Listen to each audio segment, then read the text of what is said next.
एक बार क्या होता है, एक राज्य में बहुत ही प्रतापी राजा राज्य करते रहते हैं और एक दिन उनके दरबार में एक विदेशी पर्यटक घूमते घामते आ जाते हैं और वो राजा के आव भगत से खुश हो करके उनको एक बहुत सुंदर पत्थर उपहार में दे के जाते हैं। राजा पत्थर की सुंदरता देख करके प्रसन्न होते हैं और वो सोचते हैं कि मैं इसका हमारे राज्य के लिए एक सुंदर मूर्ति निर्माण करवाऊंगा और उसे इस राज्य के मंदिर में लगवाऊंगा। ऐसा निर्णय लेकर के वो अपने महामंत्री को इस कार्य को सौंप देते हैं और उनके महामंत्री गांव के मूर्तिकार के पास जाते हैं और उस पत्थर को देते हुए वो बोलते हैं कि ये महाराजा इस पत्थर से बहुत सुंदर मूर्ति बनाने के लिए आपके पास भेजे हैं और मंदिर में भगवान विष्णु की प्रतिमा स्थापित करना चाहते हैं। आप 10 दिन के अंदर इस पत्थर से सुंदर मूर्ति बना करके तैयार कीजिए, आपको 100 स्वर्ण मुद्राएं उपहार स्वरूप दी जाएगी।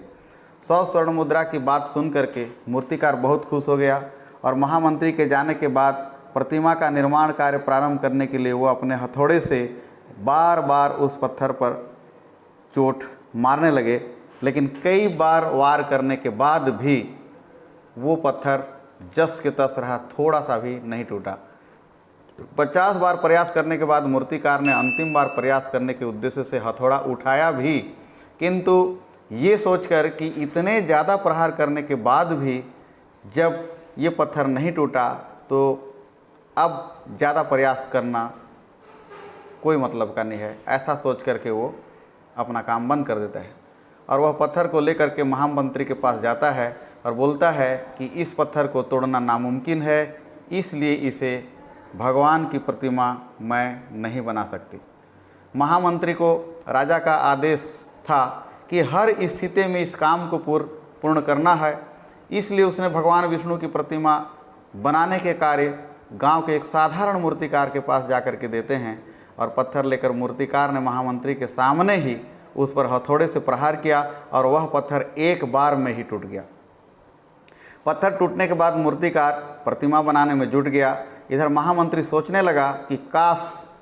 पहले मूर्तिकार ने एक अंतिम प्रयास और किया होता तो वो सफल हो गया होता और 100 स्वर्ण मुद्राओं का हकदार वो बनता। तो मित्रों, इस कहानी से हमको छोटी सी शिक्षा ही मिलती है कि हम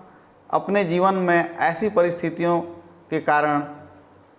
बहुत ज़्यादा प्रयास करने के बावजूद जब हम मंजिल के पास पहुंचने वाले रहते हैं, लेकिन हमारा धैर्य साथ नहीं देता है और हार मान करके हम अपना कार्य बंद कर देते हैं और असफल हो जाते हैं। तो बार बार असफल होने पर भी तब तक प्रयास करना नहीं छोड़ना चाहिए जब तक सफलता नहीं मिल जाती। क्या पता जिस प्रयास को करने के पूर्व हम हाथ खींच लें वही हमारा अंतिम प्रयास हो और उसमें हमें कामयाबी प्राप्त हो जाए। धन्यवाद।